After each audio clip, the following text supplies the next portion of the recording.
Para desarrollar gobierno divino se necesita conectar tu presente con la historia. Si usted y yo no logramos conectar lo que está sucediendo hoy con lo que sucedió el día de ayer, mis amados, nunca vamos a tener un perfil profético de Dios a lo que va a suceder en el futuro. Recuerden, mis amados hermanos, que Dios es eterno. Dios no tiene pasado, Dios no tiene presente, Dios no tiene futuro. Esos estados pertenecen a cada uno de nosotros. Y Nehemías, ¿qué es lo que está diciendo? Nehemías está diciendo: los muros de Jerusalén han sido derribados. Me están dando la noticia que estos muros cayeron. Y aquí hay un dato importante, amado joven que me estás oyendo y ministro de Dios. Y es que los muros de Jerusalén, cuando lees la historia, descubres que hace ya 140 años que estaban derribados. No es que fueron derribados allí cuando Nehemías estaba, no. Fueron derribados 140 años atrás. Preste atención, por favor, porque Nehemías sabe y tiene un manejo claro de la historia. Diga conmigo, historia. En otras palabras, óigalo por favor. A Nehemías lo que sucede es que le tiran, como decimos nosotros en Venezuela, un muerto, mis amados, que hace 140 años nadie lo quiere agarrar. 140 años que nadie quiere reconstruir. 140 años que se quieren quedar simplemente ellos en el nombre de Dios creciendo, pero la nación y la ciudad devastada y los muros por el piso. 140 años, mis amados, que nadie quería restaurar. ¿Y sabe usted, mis amados hermanos, desde cuándo Dios quiere restaurar? Pues desde siempre Dios ha querido restaurar, desde que nació la iglesia. Oiga algo, amados ministros de Dios que están en esta mañana acá. Lo voy a decir de una forma para que lo tengamos más claro. Óyeme, joven, que puedas tener 10, 15, 20 o 30 años, lo que te voy a decir. ¿Sabes lo que significa 140 años? 140 años significa que ni tu papá, ni tu abuelo, ni tu abuelita, ni tu tatarabuelo, ni tu recontra ultra mega abuelita vieron el propósito de Dios y le interesó el propósito de Dios. En otras palabras, se hicieron olímpicamente los desentendidos de un llamado de Dios en tu genética y en tu generación. 140 años representa que a todos los que nos han precedido en nuestra sangre se hicieron olímpicamente los desentendidos de un llamado de Dios. Y a mí me parece que en esta mañana y en esta generación Dios está restaurando eso en una generación que está viendo que hay cosas que por 140 años quedaron en el piso, pero que Dios te ha llamado a restaurarlo en este tiempo. Si lo crees, apláudele fuerte al Rey de Dios.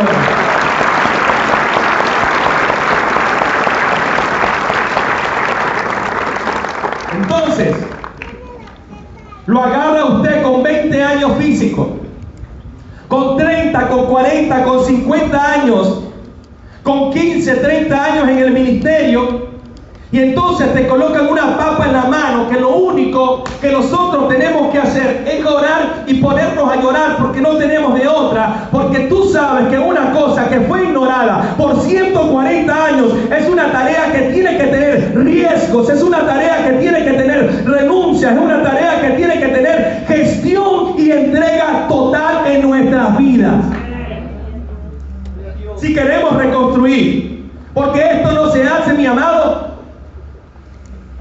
Y ahora Nehemías apareció en escena y dice: vamos jóvenes, arriba ese ánimo, vamos jóvenes, un grito de júbilo. ¿Cuántos son más que vencedores en Cristo Jesús? A ver, vamos jóvenes, brinquemos al Señor. No. Nehemías está claro que algo que estuvo tirado por 140 años no se va a ir con gritos de júbilo. Nehemías está claro que él no es Josué, que con unas cuantas vueltas alrededor los muros van a caer. Él sabe que le ha tocado vivir un espacio en la historia del tiempo donde él tiene que detectar por el Espíritu que Dios no está jugando con nosotros y que nosotros no estamos jugando con Dios y que no estamos delante de Nabucodonosor, que no estamos delante de Faraón, que todas las historias bíblicas que Nehemías sabía, ahora él no las puede aplicar. ¿Por qué? Porque él había vista en un tiempo de la historia único, mis amados hermanos, y aunque puedes usar las historias de tus antepasados, Dios se ha reservado, mantenga su mano arriba, una forma ultra secreta que se la va a revelar solo si el hombre ha entendido, y los jóvenes, los códigos de Dios para sus días. O sea, en otras palabras, Dios no está jugando con nosotros.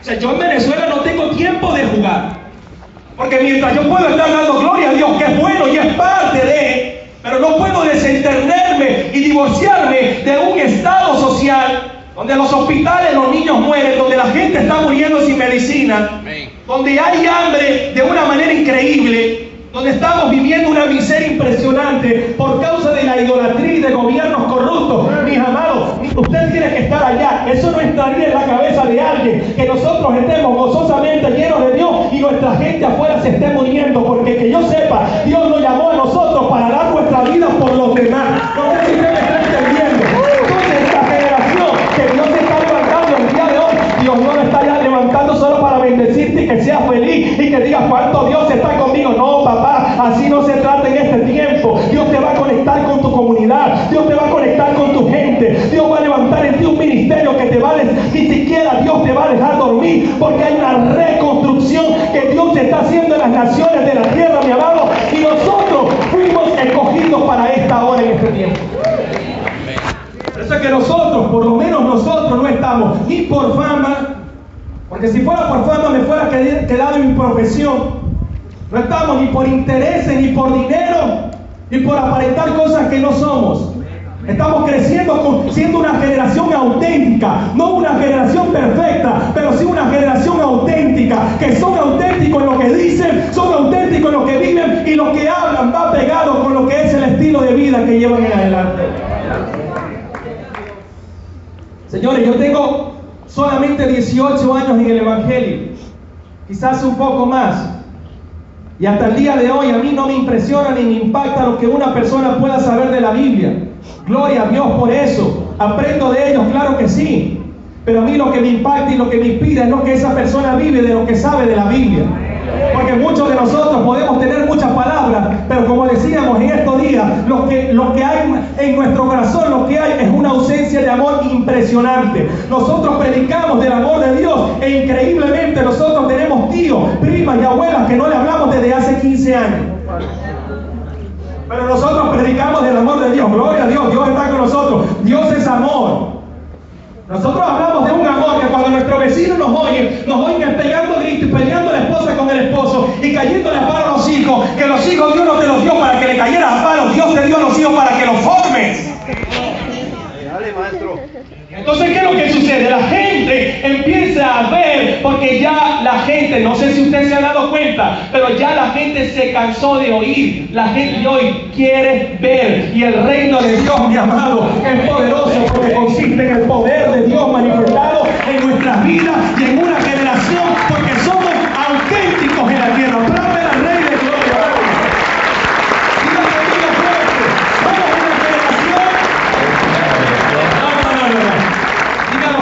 Somos una generación auténtica en la tierra. Aplaude al Rey de Gloria.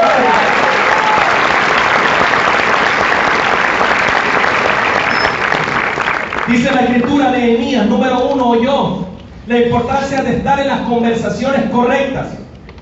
Número 2, oró. ¿Qué dice que hizo? Oró. Hay oraciones que pertenecen a tu disciplina diaria, pero hay oraciones que surgen cuando a ti se te revela el regreso del gobierno de Dios en la tierra. Tercero, dice que ayunó. Ese no es el ayuno que tu cuerpo te va a agradecer, tu hígado te va a agradecer, no es el ayuno dietético, no es el ayuno de la semana congregacional, no, es el ayuno de cómo vamos a volver a traer a Dios al protagonismo escénico de mi ciudad y de mi nación. Amén. Señores, si alguien quiere ser parte de esta reconstrucción, a ver, voy a preguntarlo de esta manera. Estamos entre ministros, ¿verdad? Amén. Así me dijo el pastor Jan, que aquí en la mañana había puros ministros de Dios. Todos somos ministros, pero me refiero a líderes, pastores y todo eso. ¿Los hay o no los hay? Amén. ¿Cuántos quieren ser parte de la reconstrucción de esto? Amén. si alguien quiere ser parte de esta reconstrucción, hay una cosa que tiene que haber resuelto verdaderamente, y esa cosa es tiempo de oración. Porque la generación joven se ha visto como los que no oran. Y más hoy en día, con todas las malas interpretaciones que hay del nuevo pacto, que te llevan a decir que no es necesario orar. Así es. Yo sé que eso no pasa acá, pasa en mi país. Entonces una generación se levanta sin entender la importancia de la oración. Y si hay algo que esta generación tiene que recobrar, es el poder de volver a la oración. Gracias por su entusiasmo, mi hermano. Óigame, apóstoles que están acá, pastores que están aquí, profetas de Dios que están acá, maestros que están en este lugar. Usted tiene que poner a prueba esta materia en las iglesias donde usted se congrega y donde usted pastorea. Porque en los próximos 2 a 3 años, la iglesia que siga teniendo y los miembros que nosotros pastoreamos, que sigan teniendo, mi amado, óigalo bien, problemas para orar con el pastor, para orar con los apóstoles, para orar con los pastores de jóvenes en un momento determinado del día, porque no tienen trabajo, porque están cansados, porque no se lo permiten. Le voy a decir algo: mantenga su mano y reciba al amado líder de Dios. Esas personas no son confiables para la reconstrucción del trono gubernamental de Dios en la tierra. O sea, yo puedo trabajar con cualquier persona, yo puedo amar a todos los jóvenes como los amo, pero yo los amo a todos, pero no edifico con todos. Y aquellos que fueron llamados a reconstruir tienen que entender, y los pastores hoy en día, yo no puedo tener a alguien conmigo trabajando íntimamente cuando esa persona íntima ni siquiera dedica tiempo de oración con el pastor.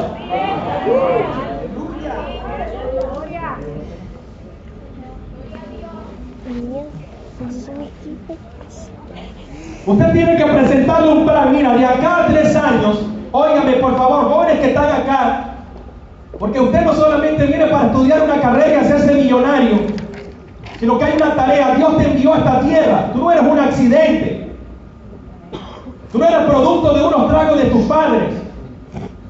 Dios te mantiene con vida hasta el día de hoy porque Él te constituyó un embajador de su reino en la tierra. Y como embajador hay algo que tenemos que hacer. Por eso, pastores, preséntenle un plan de acá 3 a 5 años a la gente que está con nosotros. Tiene que liberarse económicamente para que en el 2019, en el 2020, al horario que se nos ocurra juntarnos a orar. Si usted no es administrador joven de tu agenda en el futuro, entonces tú tienes que comprender algo en los hombres de la Biblia. Si Nehemías, siendo esclavo, mi amado, hizo tiempo para orar por gobierno, ninguno de nosotros tiene excusa ni por trabajo, ni por horario, ni porque estoy cansado, ni porque es fin de semana, ni porque tengo gripe, ni porque no me gusta. Señoras y señores, les voy a decir algo en esta mañana.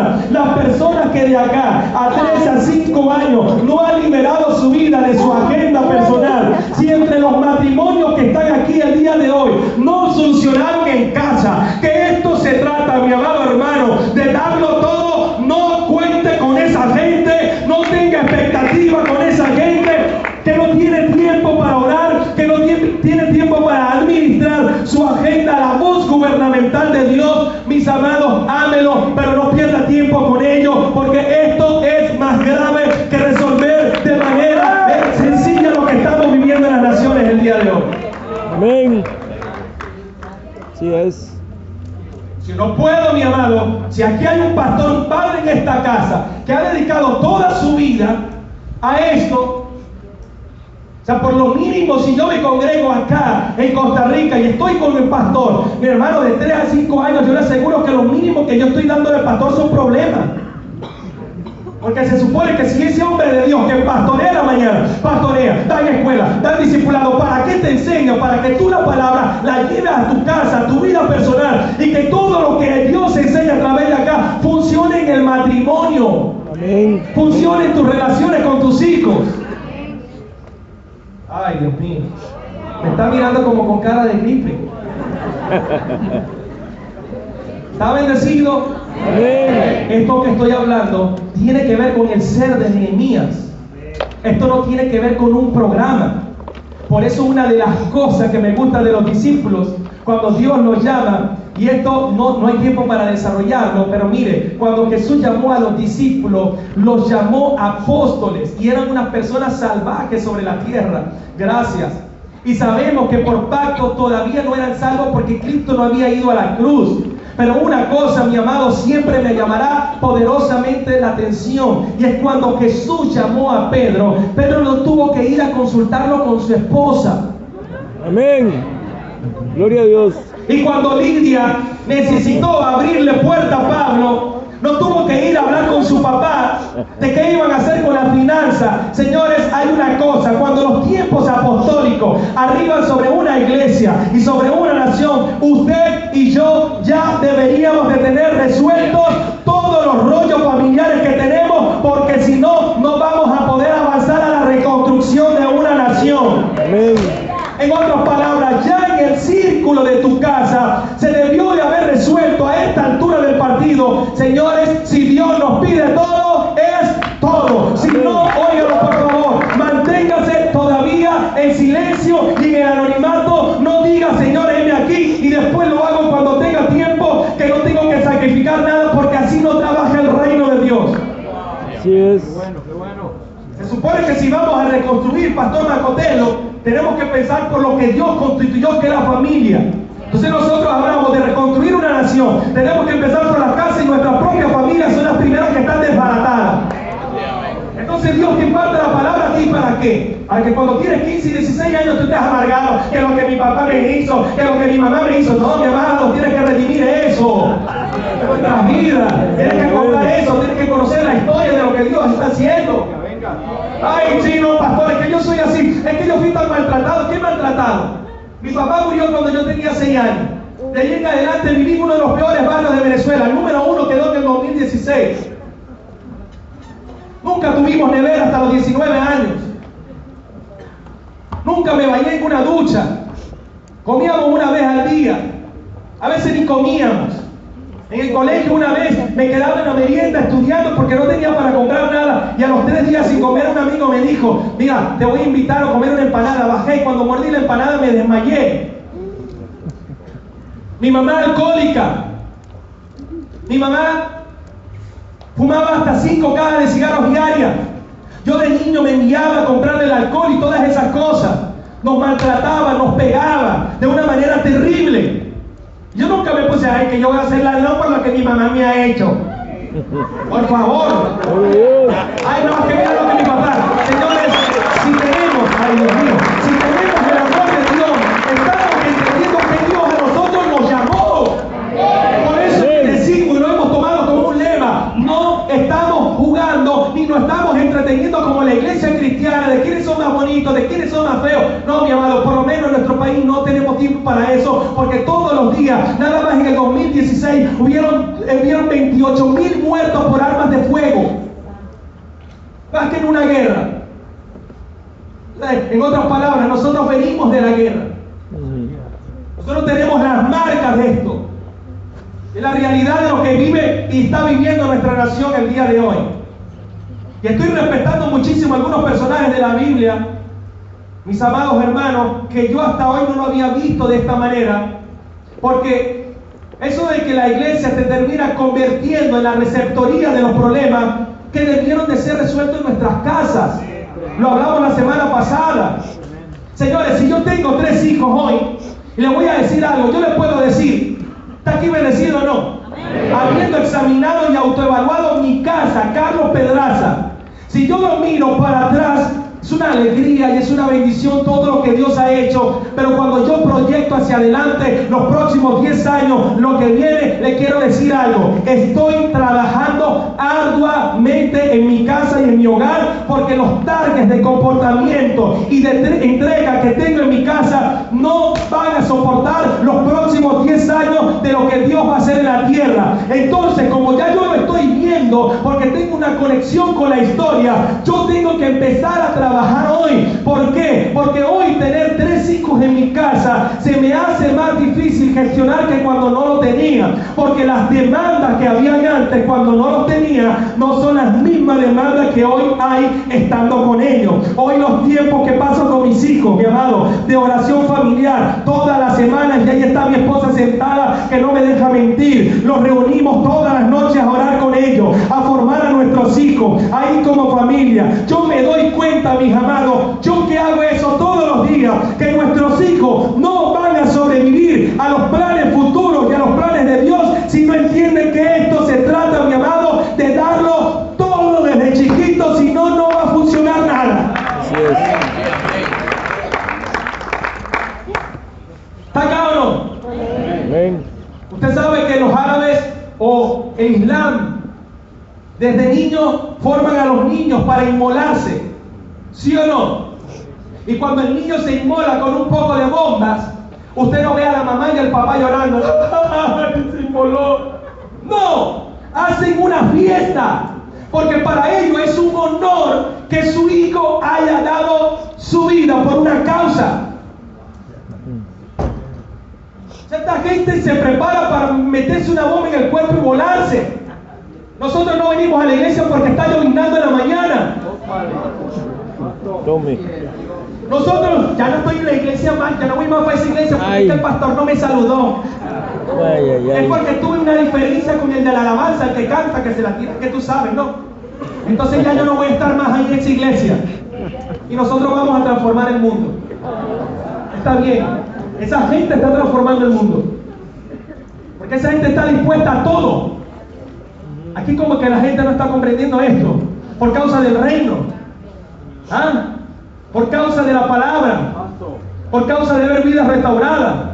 Estoy hablando de proyección en lo que Dios te va mostrando, de lo que Él quiere hacer. Y cuando tú ves tus cuestionamientos en tu casa, tú puedes deducir esto. Por eso lo que no resolvamos nosotros en casa terminará permeando la iglesia, y vamos a tener apóstoles, pastores, evangelistas, profetas y maestros como el día de hoy, resolviendo problemas domésticos que usted y yo debimos de haber resuelto en casa.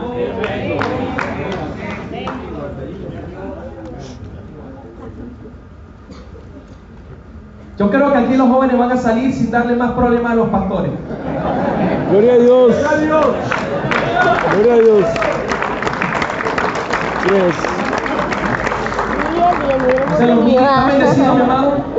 Entonces los ministros apostólicos de hoy, como en los días de la primera iglesia, no tienen que renegar con sus hijos, los que tienen hijos, o con usted joven, con todos los berrinches que usted hace quizás cuando vienes a la música, cuando estás trabajando, que si usa zarcillo, que si no usa zarcillo, que si usa el cabello largo, que si no lo usa, que si se droga, que si se hizo de novio o de novia con un inconverso. Ay, Dios mío, pastor, ayúdeme. Se supone que usted, siendo un papá con mente redimida, ya debió de solucionar eso por causa de lo que viene.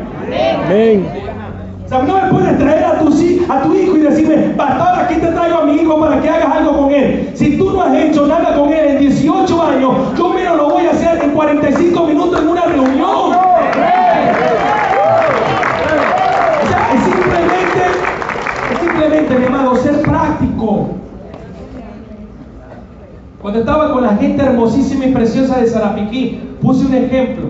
Supongamos que en esta zona, esto es, ¿cómo se llama esta zona? Tibás, ok. Supongamos que en Tibás hay 10.000 habitantes. De las 10.000 habitantes tú tienes, en tu congregación tienes 20 líderes comprometidos. 20 líderes. Si esos 20 líderes ganan 3 personas, óyalo bien, al año, realmente lo ganaron. O sea, ganarlo no es que lo trajeron a la iglesia, porque esa es otra. Ay, pastor, aquí lo traje. No, Dios no llamó para que el pastor los pastoree. Dios lo llamó y te llamó a ti, y tú lo trajiste acá para que tú hagas de esa persona un discípulo para Cristo. Amén. Porque el llamado es para todos, pero eso es otro tema. No vamos a meter ahí. Pero usted, supongamos, de los 20, cada uno ganó a 3 personas para el Señor y lo formó. Si multiplicamos 20 por 3, ¿cuánto es? 60. Y si nosotros dividimos 60 personas nuevas un año, si usted divide 10.000 o multiplica, usted hace la ecuación, ganando 60 personas al año, nos va a tomar, háganle su calculadora, 166 años conquistar esta zona. O sea, 166 años para ver esta zona transformada a ese ritmo. Eso es lo que está sucediendo con Nehemías. Hay cosas en tu vida personal, mis amados, que están en una malla de gobiernos y Dios la está tratando. Entonces, cuando Nehemías se entera que el muro está destruido por 140 años, te preguntas algo: ¿por qué en tu familia, si usted, mi hermano, óyelo, se supone que mira para atrás, existen cientos de generaciones, y por qué usted fue el primero o el segundo en encontrar la redención? Si tú, amado joven, no descubres eso, si no tienes esa respuesta, usted y yo vamos a vivir toda la vida dando vueltas sin arribar a lo que Dios tiene para nosotros. Por eso es que hay una historia nacional, hay una historia familiar y hay una historia geográfica que te conectan con tu presente, con tu pasado y con tu futuro, y que tiene que ver no para hacer sanidad interior, sino que tiene que ver con gobierno. Señores, no se puede gobernar un presente sin historia. No es lo mismo gobernar una empresa donde usted hace platillos de batería, trabajando con material predecible, donde tú puedes mejorarlo, puedes bajarle el costo, que trabajar en el reino. Porque cuando usted se dedica a manifestar el reino de Dios en la tierra, a edificar lo que es la ciudad de Dios, que no está edificada con concreto, sino con personas, usted se va a dar cuenta de algo: que una cosa es edificar un muro que usted coloca ladrillo sobre ladrillo y al día siguiente viene y esos ladrillos están allí, que edificar con el cuerpo de Cristo. Porque la Escritura dice que nosotros somos piedras vivas. Hoy las colocaste acá y mañana cuando vengan no van a estar acá, porque están vivas, caminan. Entonces, edificar de esa manera es distinto. Por eso es que la ciudad de Dios está edificada de piedras vivas. Mueva su mano arriba, por favor, diga: piedras vivas. Eso significa que a usted le toca trabajar y a mí nos toca trabajar con material impredecible.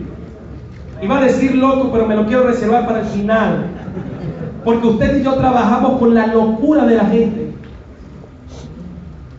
Nosotros, cuando llevamos a la gente a la edificación de una idea gubernamental de Dios, no al culto, ¿ok? No estoy hablando de llevarlo al culto, a la reunión, al discipulado, a que sean buenos cristianos en la tierra. Hasta allí, más o menos, somos todos medio normales. Pero lo peor y lo mejor de la gente, usted lo descubre cuando usted comienza y yo a ser expuesto a una idea gubernamental de Dios. Oiga esto: usted allí conoce la peor basura y lo mejor que hay en el ser humano. Por eso, cuando una persona te dice: ay, allí se ve cada cosa en la iglesia, pastor.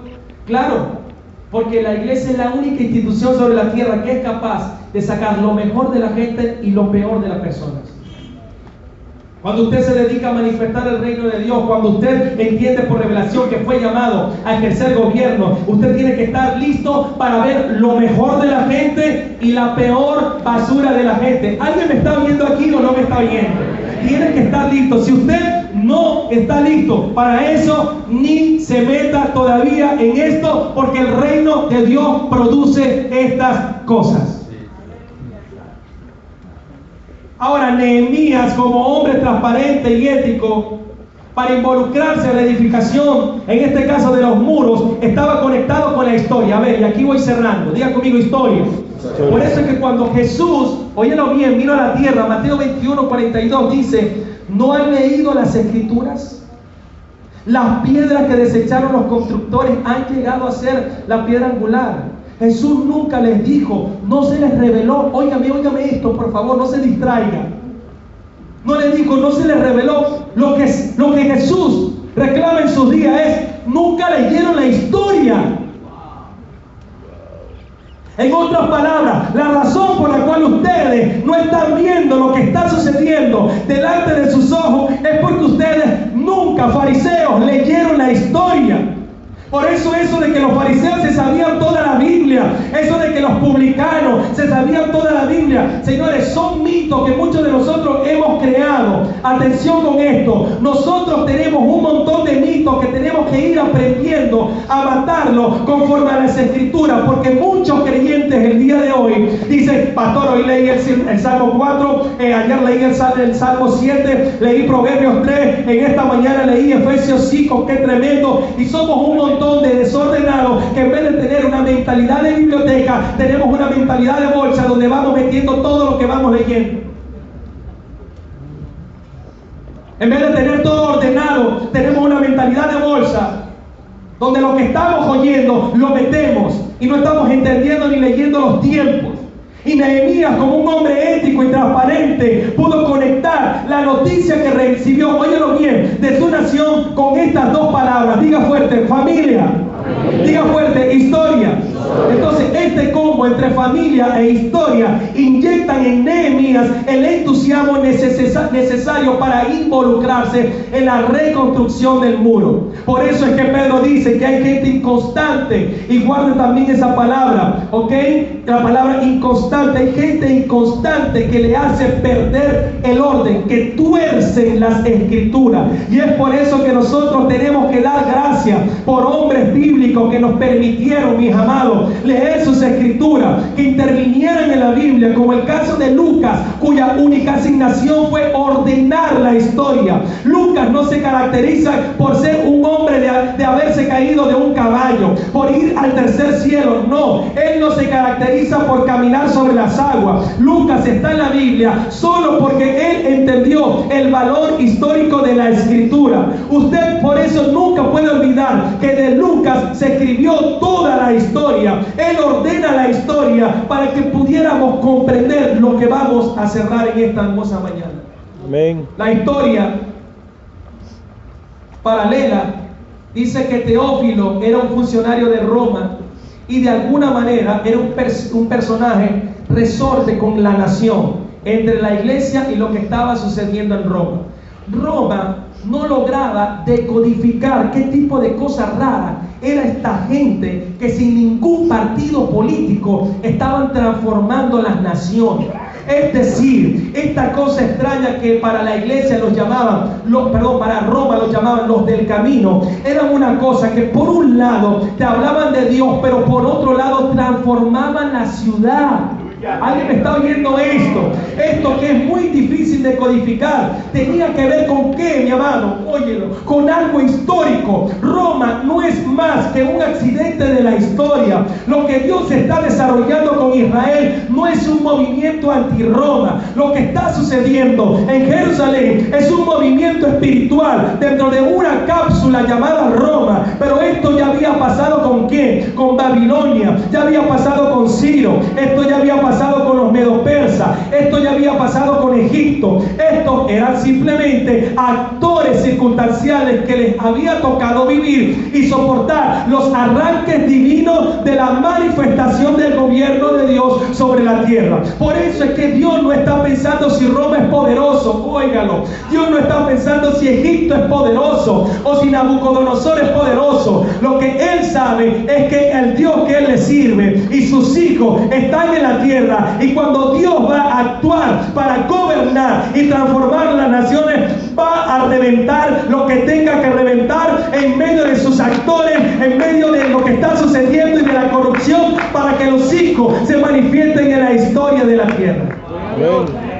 Por eso es que nosotros no tenemos que andar: ay, pastor, mira el mundo en el que estamos viviendo, mira cómo está Venezuela, qué horrible ese Maduro, qué presidente tan falto de culto, qué horrible, mira lo que está sucediendo en Colombia, mira lo que está sucediendo en Costa Rica, cómo es posible la crisis en Estados Unidos, qué horrible lo que están viviendo los puertorriqueños, ay, qué fuerte lo que están viviendo nuestros amigos peruanos. Señores, Herodes, Faraón, Nabucodonosor, son solamente actores históricos que se capsulan por causa del pecado y listo. Pero así como vinieron, también se van. Por eso es que creo que en mi país, en medio de lo que está viviendo el día de hoy, todos esos corruptos también se van, porque simplemente son parte de la historia de lo que Dios ha escrito en la nación.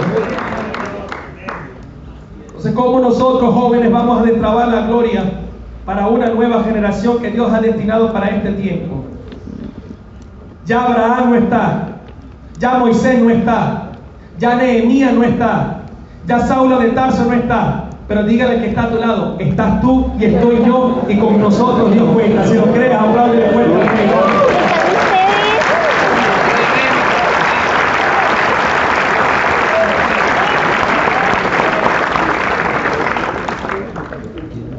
Digan conmigo historia.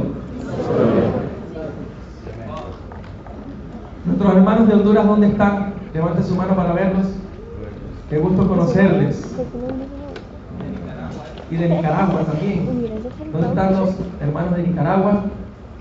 Qué gusto conocerles. Una vez un profeta en Venezuela me dijo: veo que Dios tiene algo contigo en una nación llamada Nicaragua. Y yo dije: wow, todavía no conozco al primer pastor de allá, hoy lo voy a conocer. Eso fue hace como 5 años. Oiga esto, diga fuerte: historia. La mayoría de nosotros, jóvenes, véanme por Dios. Les prometo que ya yo voy a cerrar, pero necesito dejarle esto. Por favor, díganme, por favor. La mayoría de nosotros no conocemos la historia de nuestras familias. Y si la conocemos, ha sido para saber qué maldición hay que cortar. ¿Okay? Mantenga su mano arriba, por favor, bien arribita, bien arribita. Hemos estado mirando nuestras historias para cortar maldiciones y nunca se nos ocurrió creer que en nuestra historia familiar, hace ya más de 2000 años, nadie arriba de mí supo entender para qué nació esta familia. Cuando tú miras para arriba y tú dices: yo soy el primer convertido para Cristo de mi familia, gloria a Dios, tú puedes ver eso como para quitarte una medalla en el cuello, o como una profunda frustración y responsabilidad, porque hace 2000 años para atrás de ti, en toda tu familia ascendente, fueron personas que no temieron a Dios. Entonces tú tienes que redimir la historia, y eso es lo que quiero darte para cerrar en este día. Porque nos interesa más cortar la maldición del tabaco de mi papá. Pero ¿por qué no hemos buscado para qué Dios constituyó esta familia? No es que eso sea malo, eso hay que hacerlo, pero no lo es todo. Entonces cortamos la maldición y nos quedamos sin poder producir la vida de Cristo en los lugares donde Él nos ha colocado. Porque no hemos comprendido para qué mi familia nació. Me paré, yo dije: mis hijos no van a vivir lo que yo viví. Pero no era solo eso. Yo dije: Señor, ¿para qué esta familia ha nacido en la tierra? Revélamelo. Por eso es que en Hechos 2 el apóstol Pedro desarrolla un mensaje en Pentecostés. Después de todo un movimiento espiritual, Pedro se para y él se limita a predicar un mensaje estrictamente histórico. Si usted se pone a ver el mensaje para nada podía ser coherente con lo que ellos estaban viviendo. Si cualquier experiencia, estaban hablando en lengua, estaban ebrios en el Espíritu, ellos se movían, había una caída del Espíritu Santo, y este hombre se levanta a predicar en medio de toda esa manifestación y predica un mensaje de historia. En medio de la movida del Espíritu, Pedro entiende que él tiene que apelar a la historia, porque Israel tenía que solucionar un problema de historia. Y algo, mi amado hermano, importante entender, es que en Hechos 2 toda la iglesia era judía, y esto no tiene que ver con salvación, esto tiene que ver con una congelación de la verdad de Dios para traer cumplimiento. Dios va a descongelar una verdad que en Hechos capítulo 2, Dios había tenido congelada por 1400 años. Entonces, ¿qué hace Pedro? Óigalo bien, para que la gente comience a actuar en lo que tiene que actuar. Él habla historia, y aunque parezca aburrida la historia solo es aburrida para las personas que no les interesa nada. La historia es aburrida para las personas que no están comprometidas con los cambios estructurales mundiales. La historia comienza a dormir a la gente cuando la gente es vana, que es superficial, que no tiene compromiso con nada. Pero en esa oportunidad, en ese gran movimiento, el terremoto del mover del Espíritu Santo, Pedro se para en la plataforma y da un mensaje histórico. Habla de historia, óyelo bien. Y después de terminar su mensaje de historia, dice la palabra que como cuántos se convirtieron. Ay, aquí como que nadie lee la Biblia, me están asustando. En Hechos capítulo 2, Pedro termina y la escritura dice que se convirtieron como. Dígalo fuerte. ¿No los oí? Dígalo bien fuerte. 3,000. Impresionante. No pierdo detalle. Un mensaje histórico, porque eso tenía que ver con la nación. Diga conmigo, nación. Lo que está sucediendo es que en Pentecostés no tiene que ver con la iglesia pentecostal. Lo que está sucediendo en Pentecostés tiene que ver con una situación histórica. Dios estaba resolviendo un asunto de historia y se añadieron aquel día como 3,000 personas. Esto no está pensado en que hoy es que vamos a celebrar la fiesta de Pentecostés. Vamos a celebrar y vamos a predicar Hechos capítulo 2. No, Hechos capítulo 2 es un punto en el que Dios está resolviendo un asunto de historia con Israel. ¿Y por qué con Israel? Porque es la única nación donde Dios tiene escrita una historia. Entonces Dios puede resolver un asunto de historia con Israel, porque es la historia que Él escribió. ¿Cómo Dios va a resolver los asuntos históricos de Venezuela? Óyeme, ¿cómo Dios va a resolver los asuntos históricos de Costa Rica si Dios no ha escrito la historia que usted y yo sabemos de Costa Rica? La historia natural. Dios solo puede resolver si tú conoces la historia que Dios escribió acerca de la nación que Él quiere redimir. Aleluya. Por eso, si tu padre y tu madre, tú sabes todos los pecados que se cometieron, Dios no tiene cómo redimir solamente salvo de cortar una maldición. Pero si tú quieres que todo lo que Dios escribió sobre tu papá, sobre tu mamá y sobre tu abuelo venga a ti, tú tienes que tener una revelación de Dios de cuál fue la historia que Dios escribió en la familia. No la que el diablo escribió de tu familia, que es la que muchos nos hemos enfocado a buscar, porque lo que Dios está comprometido a restaurar es lo que Dios dijo de ti, no lo que el diablo hizo contigo. Porque lo que el diablo hizo contigo, ya eso fue resuelto en la cruz del Calvario hace más de 2,000 años. Allí fue exhibido públicamente en la cruz del Calvario. Tengo que decirles algo, hermanos, por lo cual Dios escribió la historia de Israel. Es el ejemplo de que todas las naciones de la tierra tienen una historia escrita por Dios. La que usted sabe es la que le enseñaron en la escuela. La que tú sabes de Costa Rica, de Honduras, de Nicaragua, de Venezuela, de donde venga, Salvador, Panamá, es la que tú aprendiste en la escuela. La que Dios sabe que está reservada en su corazón, porque es secreto de Estado y solo Dios se la va a revelar a aquellos que verdaderamente estén dispuestos a manifestarla.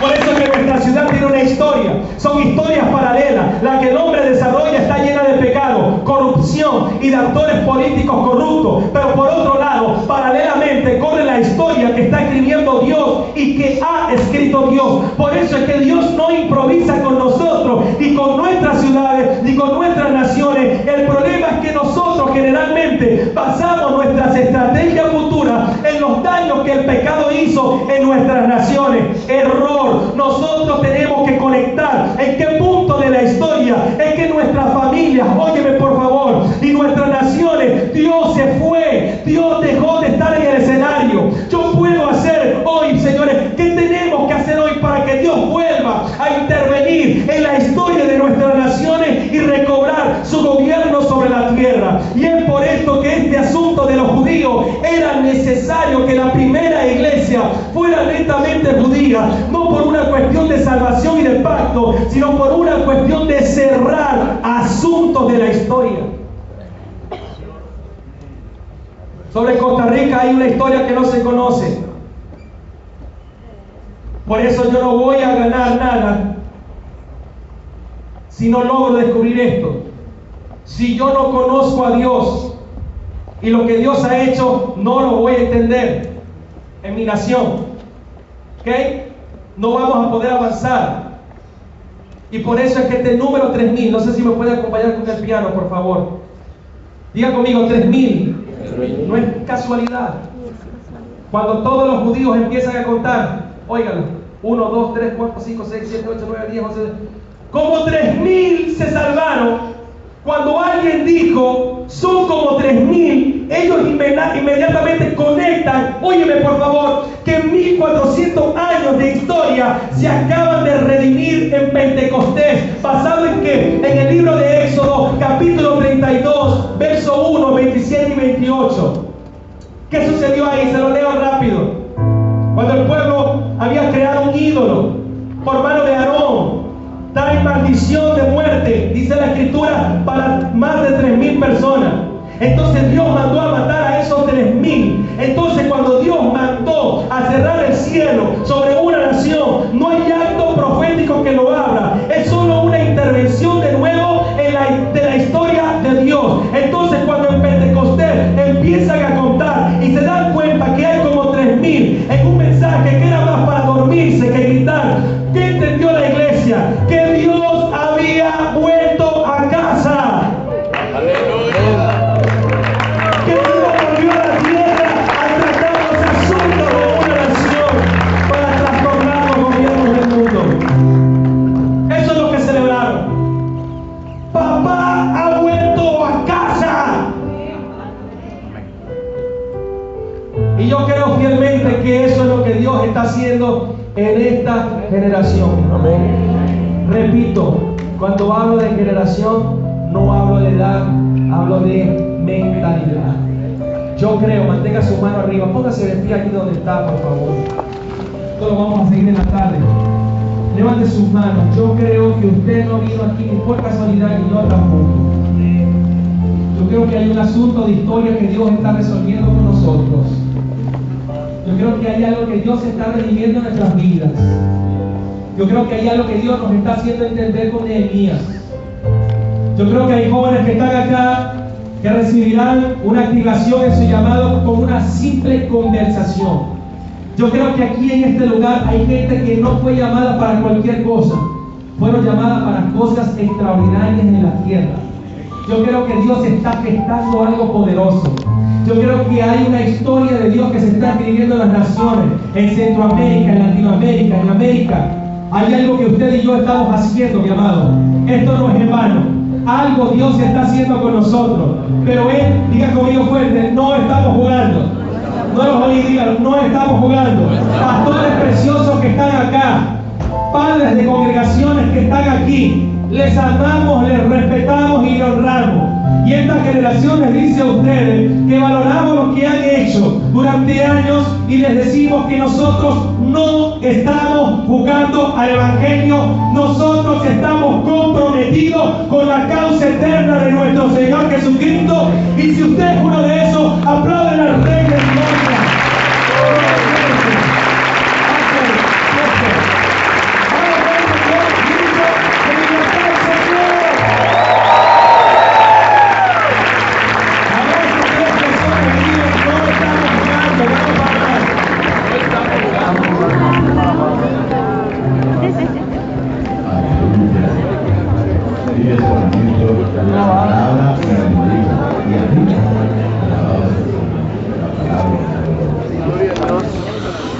Esa palabra no lo necesita. Hoy la cuenta para transformar, para